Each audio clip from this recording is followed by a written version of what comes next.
So my name is Inga Groskiene, and as it was mentioned, I'm working in IKEA as the category area sustainability manager for the wood-based materials. So it's really a pleasure to be here to represent IKEA and a little bit to share how we are working in business with the wood materials and of course the climate agenda as well. So this is the focus for today as well. So if we look a little bit into the IKEA as such, and I hope that technologies will support me here. So a little bit into the figures, and you can see some of the figures here that we are big. We have 217,000 co-workers globally working for IKEA.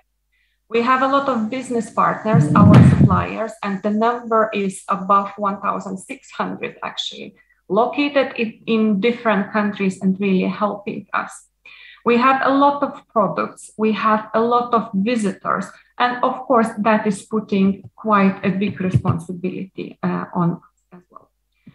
So being really a big company acting worldwide, we also have a unique possibility to drive the change. So it's not only us in IKEA who are driving the change, but we want our customers and everyone in the value chain to join in the forces and really work on this agenda together. So when we are working with sustainability and contributing to the reducing impact to the climate change, it's not about what we do only.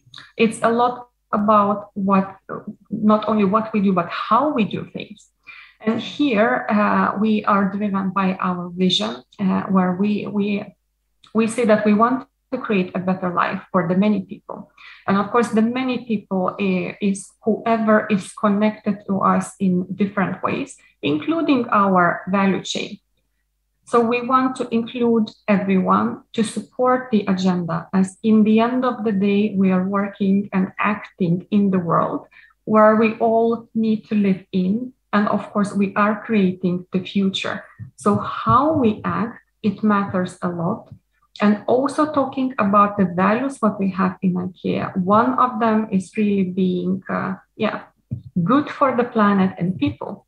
So this is driving us going forward and doing our business as well. We have our strategy, our sustainability strategy called People and Planet Positive. So this is our guiding star where we have all the basis how we want to act as a business. And this is valid for the total IKEA across the world and in all the chains that we have. So it's not only in one place or the other, but it's really something where we are including all. What does it mean having that strategy? It's, as it was mentioned, this is our guiding star. And of course, this is where we want to, which is inspiring us, which is kind of creating the guideline for us and setting the preconditions and clarity how we want to drive our business.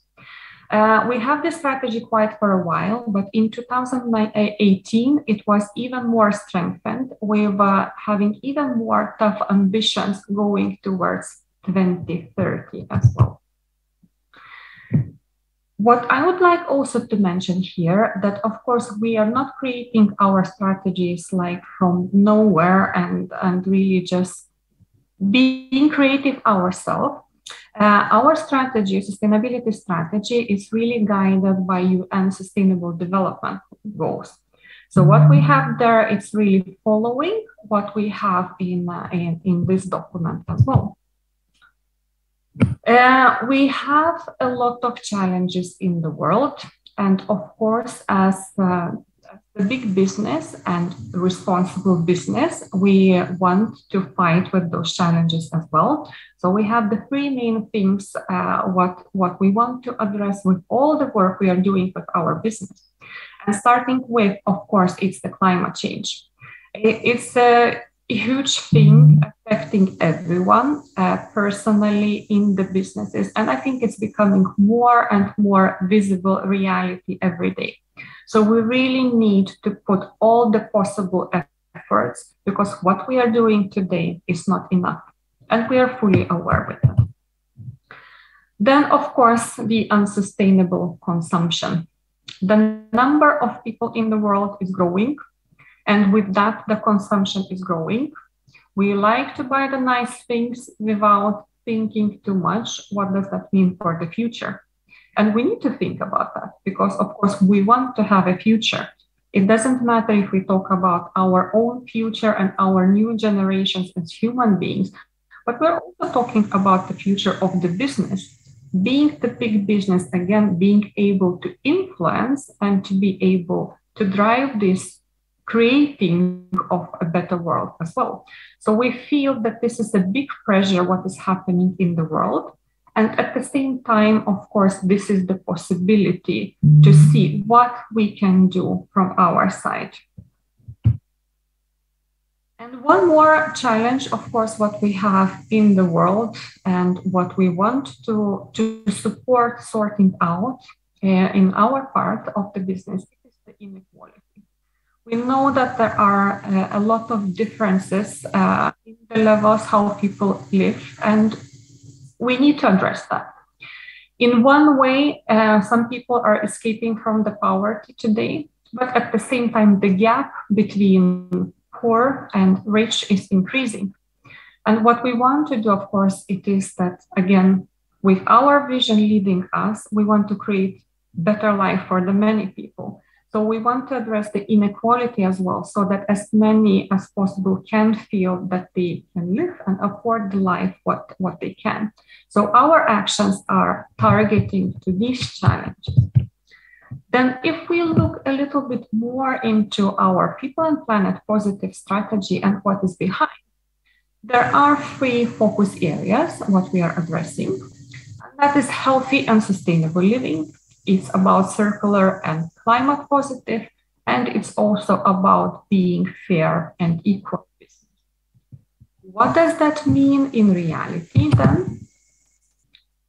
So there are those 3 pillars we are working on, and of course we have certain ambitions there. And starting with the healthy and sustainable living, this is where we want to inspire our customers to live the more sustainable life, creating the products what will help them to do that as well, educating, sharing from the business perspective as well.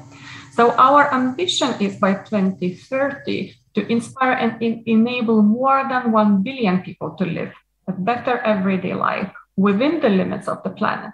Because of course it's not a secret, and I don't need to remind you who are listening here that we are using much more than what the earth can regenerate. So somehow we need to deal with that part. Then the other part where it's a lot about the forest agenda as well is connected to circular and climate positive. And there, of course, we have the ambition to become climate positive and regenerate the resources at the same time while we are growing our business. And then the last focus area, as it was mentioned, it is connected to being fair and equal business, where we want to be as inclusive as possible. And we want to create a positive impact for everyone across IKEA value chain. So everyone who is in any way connected to us, we want them to be included into creating a better world. So talking about the wood and IKEA use of the wood, are we important in that area or not? And as it was mentioned, we are the big business. And of course, we are huge. We use a lot of wood. And as a large user of wood, of course, it's a pleasure to work with that. But at the same time, it's a huge responsibility. At the same time, the opportunity really to make the positive impact and positive influence how we deal with wood and how it is sourced as well. So how much of wood we're using? Yes, it is really a lot. As you can see, it's 19 million cubic meters round wood equivalent, what we are using. So of course, that is coming with the big responsibility and really a lot of pressure to handle that in a good way. And this is exactly what we are focusing on.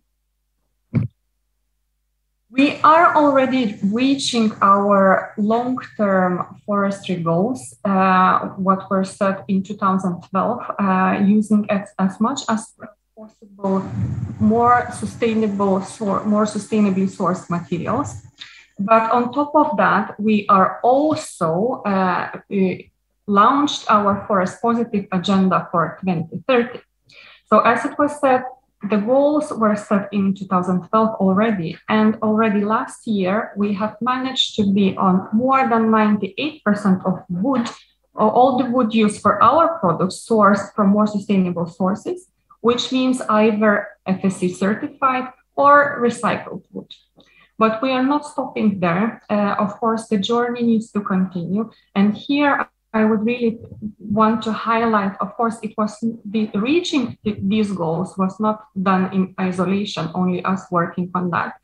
It's a lot of contribution from WWF as well, our partners in this journey. So the big thanks to this organization as well, as without WWF, it would be really, really tricky for us to reach our goals.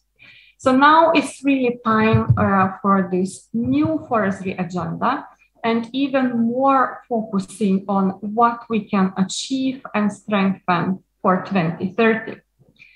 In the forestry agenda, the challenges are there as well.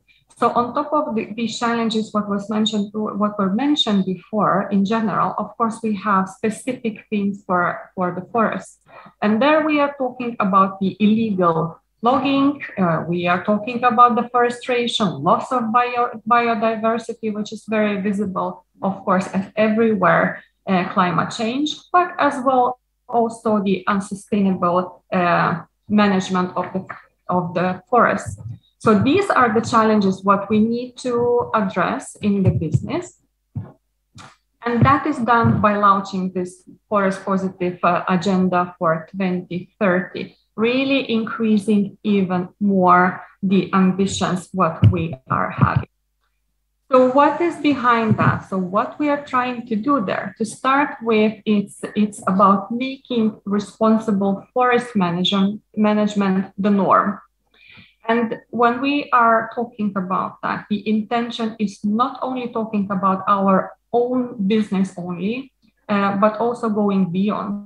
So beyond wood sourced for the IKEA business. So wherever we can have the impact, we want to do that in a positive way. And there we are talking about leading projects and really collaborating with the others to enhance the biodiversity and support the rise of the people who are dependent on the different activities in the forest or close the forest or in general in the value chain.